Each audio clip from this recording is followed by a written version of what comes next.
Buenos días. En esta segunda parte del seminario vamos a ver la fisiología de la respiración a grandes alturas.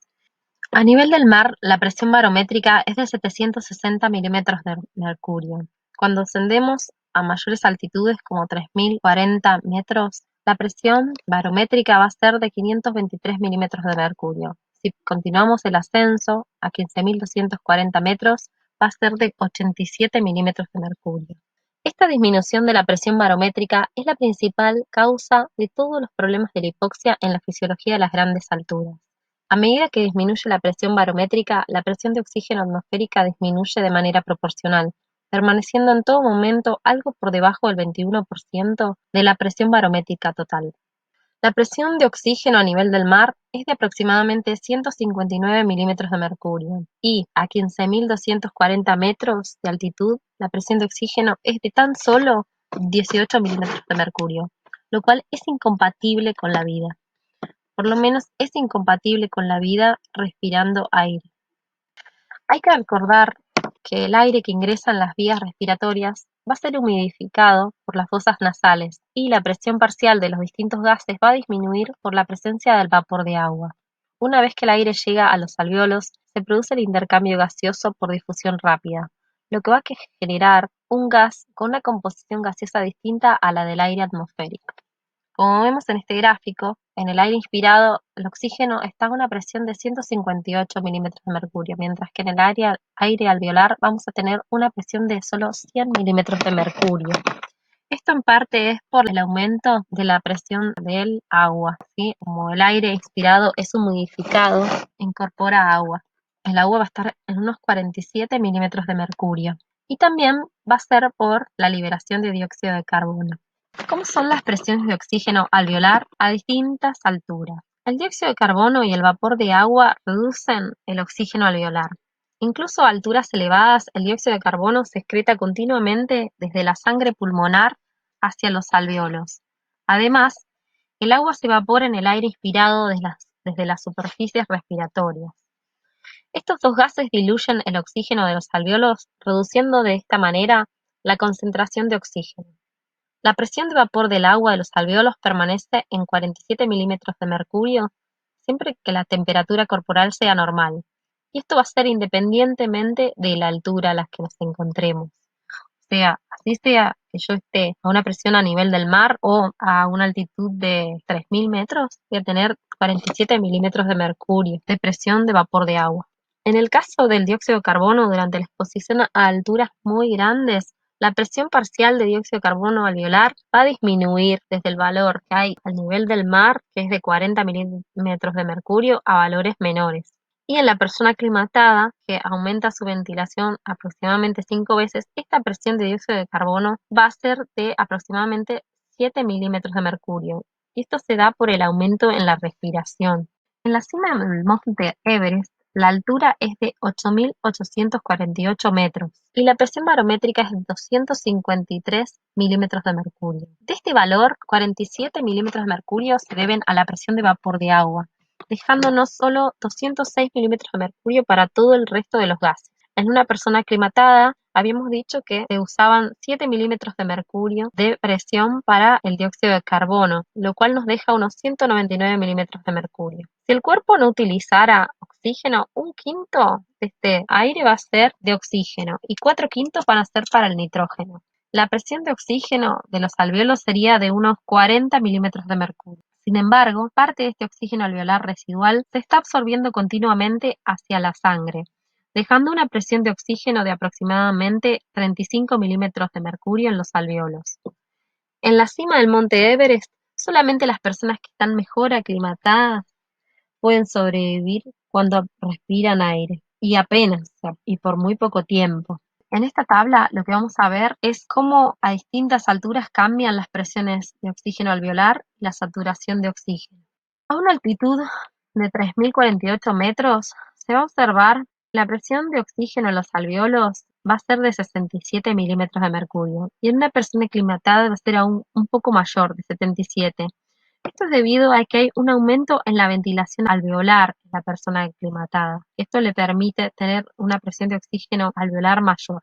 Ahora, Cuando vemos la saturación arterial de oxígeno, vemos que a medida que vamos ascendiendo, también hay una disminución de esta saturación. Si respiramos oxígeno puro a una altura de 3.048 metros, vamos a tener una saturación del 100%. Recién después de los 9.000 metros vamos a empezar a ver un descenso de la saturación de oxígeno respirando oxígeno puro. Sin embargo, respirando aire, lo que vamos a observar es que ya la disminución en la saturación de oxígeno es muy grande a los 6.000 metros.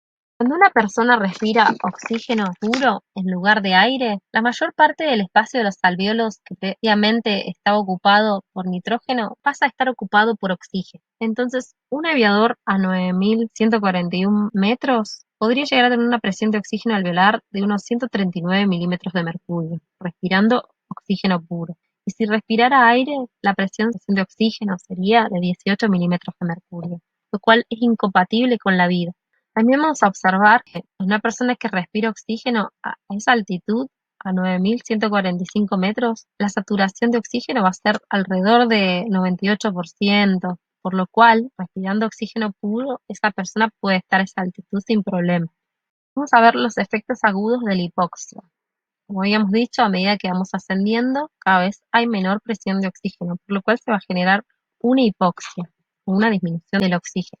En personas que no están aclimatadas y que respiran aire, lo que vamos a ver es que estos síntomas o efectos agudos de la hipoxia van a comenzar a los 3.650 metros. Y vamos a tener mareos, laxitud, fatiga mental y muscular, cefalea, náuseas y euforia.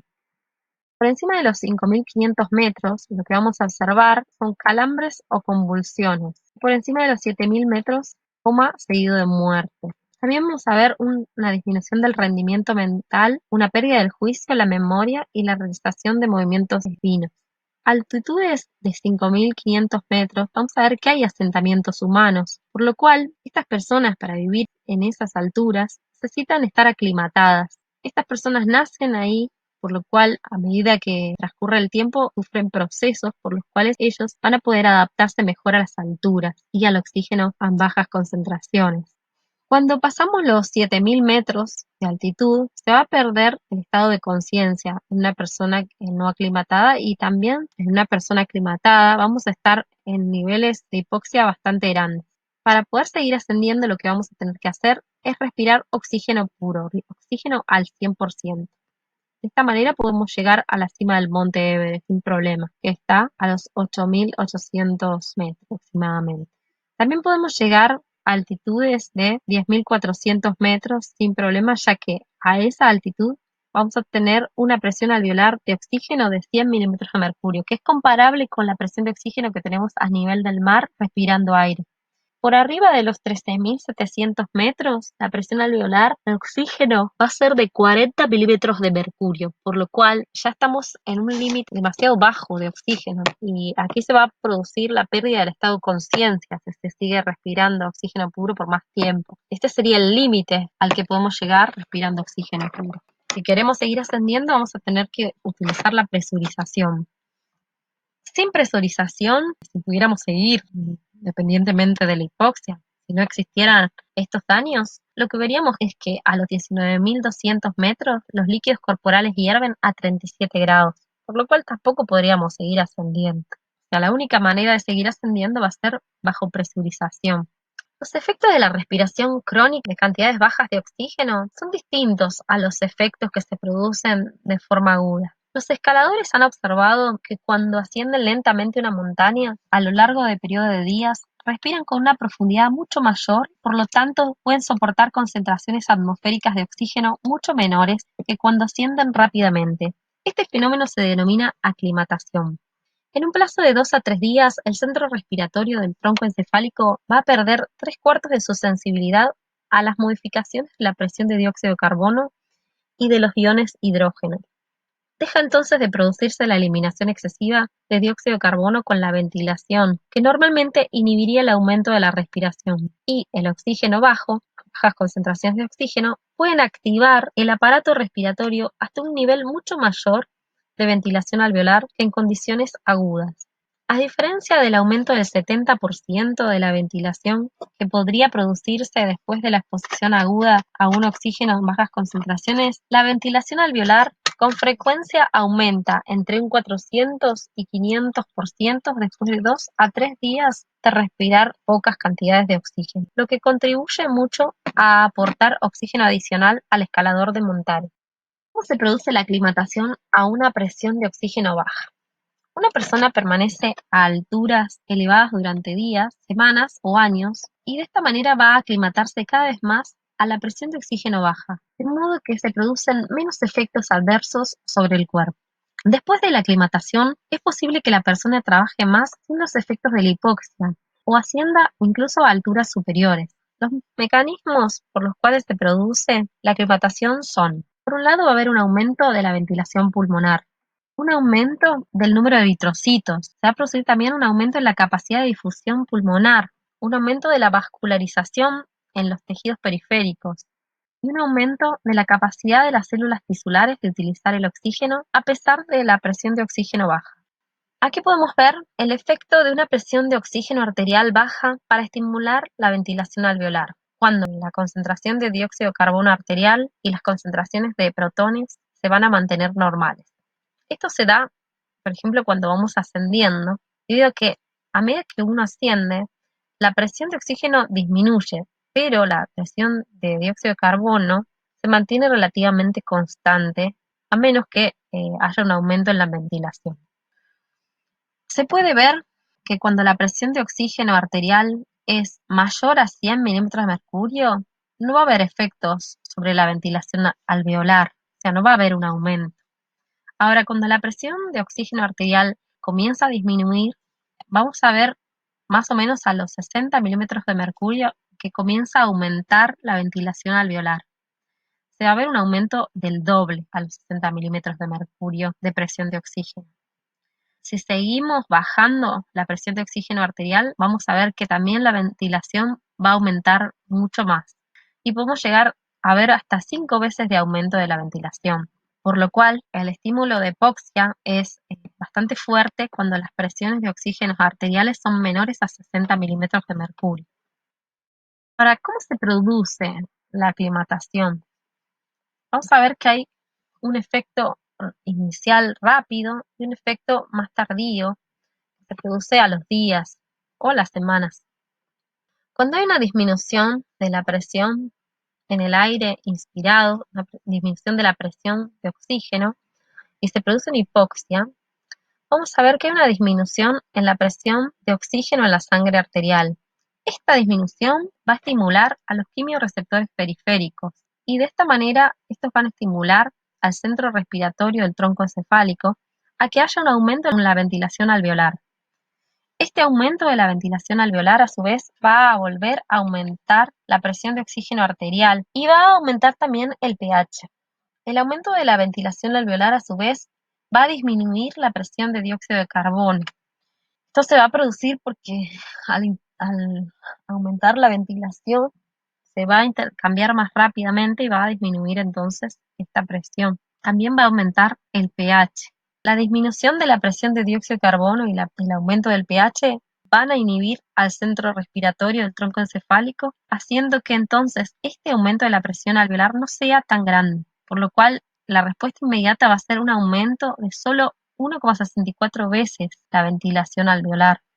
Ahora, cuando pasan 2 a 5 días, la inhibición por la disminución de la presión de dióxido de carbono va a desaparecer, por lo cual lo que vamos a empezar a ver es el efecto de la compensación renal, en donde hay un aumento en la recuperación de protones y de la eliminación de bicarbonato. Entonces se va a producir un aumento de la concentración de protones en el líquido cefalorraquídeo y una disminución de bicarbonato.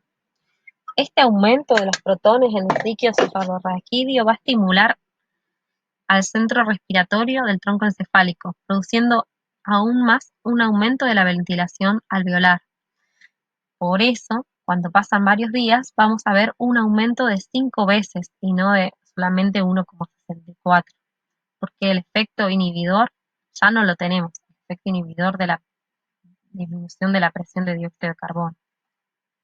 Había además otros mecanismos de aclimatación. Uno de ellos era el aumento de la síntesis de eritropoyetina. Esto producía que se produzca un aumento de la eritropoyesis, o sea, en la síntesis de glóbulos rojos, por lo cual el número de glóbulos rojos va a estar elevado. Esto va a llevar a un aumento en el hematocrito y en el aumento en la cantidad de hemoglobina. Vamos a tener una hemoglobina de 20 gramos por decilitro. Y también va a haber un aumento en el volumen sanguíneo.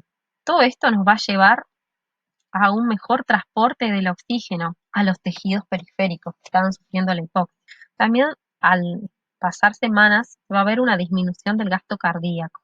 Otro mecanismo que se presenta ante la hipoxia es el aumento de la capilaridad tisular y la estimulación de la angiogenia. Vamos a observar también que hay un aumento del gasto cardíaco de alrededor del 30%.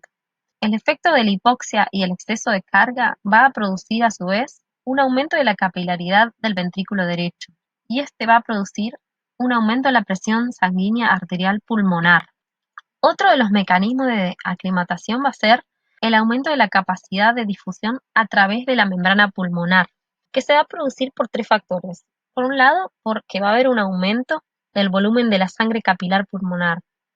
Esto puede darse por un aumento del óxido nítrico, que ya vamos a ver después que se va a estimular aumento del óxido nítrico y una vasodilatación. También vamos a poder verlo en un aumento del volumen del aire pulmonar, puede ser debido al aumento de la ventilación, y también por el aumento de la presión sanguínea arterial pulmonar, como habíamos visto aquí. Todos estos tres factores van a contribuir para que haya una mayor capacidad de difusión a través de la membrana pulmonar. Y por último, el mecanismo de aclimatación a nivel celular. Vamos a tener varias modificaciones intracelulares. Las vamos a ver luego. La respuesta luego de días a semanas es diferente. La reacción ventilatoria empieza a disminuir despacio. Se requieren de años de residencia a grandes altitudes para que se reduzca hasta el valor inicial. También se va a producir una desensibilización gradual a los efectos estimulantes de la hipoxia.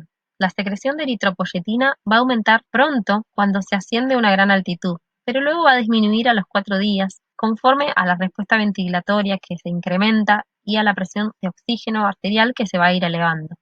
El incremento de los eritrocitos circulantes, estimulado por la eritropoyetina, va a iniciar a los 2 a 3 días y se va a sostener en el tiempo mientras que el sujeto permanezca a gran altitud.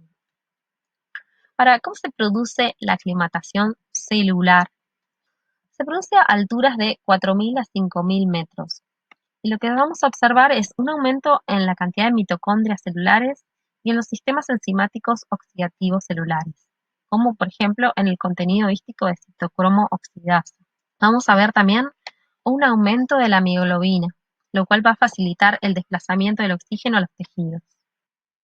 Ahora vamos a hablar de los factores inducibles por la hipoxia, que son muy importantes porque serían los sensores los que van a generar los distintos efectos de aclimatación. Estos factores inducibles por hipoxia son factores de transcripción que se unen al DNA, que responden a una disminución de la disponibilidad de oxígeno, o sea, a la hipoxia, y activan varios genes que codifican para proteínas necesarias para el suministro adecuado de oxígeno a los tejidos y el metabolismo energético. Los factores inducibles por hipoxia están presentes prácticamente en todas las especies que respiran oxígeno, desde los gusanos primitivos hasta los seres humanos. Algunos de los genes controlados por los factores inducibles por hipoxia, especialmente el IF1, son los genes asociados al factor de crecimiento endotelial vascular, que estimulan la angiogenia. ¿Ven cómo se conecta ahora todo esto? O sea que esta angiogénesis y aumento de la capilaridad que veíamos está conectada con el factor IF. ¿Sí? IF va a estimular estos genes. Luego vamos a ver también genes de la eritropoyetina que estimulan la producción de eritrocitos, otro de los mecanismos de aclimatación, que era el aumento de eritropoyetina. Los genes mitocondriales que intervienen en la utilización de energía, genes de las enzimas glucolíticas implicados en el metabolismo anaerobio, ¿sí? Para que se pueda seguir produciendo ATP aún a bajas concentraciones de oxígeno. genes que aumentan la disponibilidad del óxido nítrico, causante de la vasodilatación pulmonar. Esto es lo que había dicho antes del aumento de la difusión a través de la membrana, es que aumento de la vasodilatación. En presencia de oxígeno adecuado, las subunidades de IF necesarias para activar diversos genes están reguladas a la baja e inactivas por hidrolasas de IF específicas. Los factores IF están conformados por subunidades alfa y beta. En tejidos con oxigenación normal, las subunidades alfa se unen rápidamente a la ubiquitina y se destruyen en el proteosoma. En el caso de la hipoxia, las hidrolasas de IF están inactivas, lo que permite la formación del complejo de IF transcripcionalmente activo. En las células hipóxicas, las subunidades alfa se dimerizan con las subunidades beta y los dímeros activan los genes que producen los factores angiogénicos y eritropoyetina, entre otros genes. Así pues, los IF actúan como un conmutador principal que hace posible que se detecte la hipoxia y se produzca la aclimatación. Ahora vamos a hablar de un mal que se llama mal de altura agudo y del edema pulmonar que se produce también a las grandes alturas. Un pequeño porcentaje de personas que ascienden rápidamente a alturas elevadas presenta una enfermedad aguda y pueden morir si no se le administra oxígeno o se lo lleva rápidamente a una altura más baja. La enfermedad comienza desde algunas horas hasta aproximadamente 2 días después del ascenso. Con frecuencia se producen dos acontecimientos: el edema cerebral agudo y el edema pulmonar agudo. El edema cerebral agudo se va a producir por la vasodilatación local de los vasos sanguíneos cerebrales inducida por la hipoxia. Esto va a producir un aumento en la presión capilar y un aumento de la fuga de líquidos. Como efectos, vamos a tener una desorientación grave y una disfunción cerebral cuando tenemos un edema cerebral agudo. Ahora, en el edema pulmonar agudo, esto se va a dar por la constricción de las arteriolas por la hipoxia. Habíamos visto que cuando había un bajo flujo de oxígeno en una zona, o sea, una mala ventilación en ciertos alvéolos, se producía una vasoconstricción que hacía que la sangre vaya a las zonas más oxigenadas, más ventiladas. Entonces, lo que vamos a ver aquí es que por la constricción de las arteriolas por la hipoxia, cada vez va a haber más flujo sanguíneo pulmonar que se desvía hacia cada vez menos vasos pulmonares no constreñidos. De esta manera aumenta la presión capilar y se produce un edema, o sea, se libera líquido.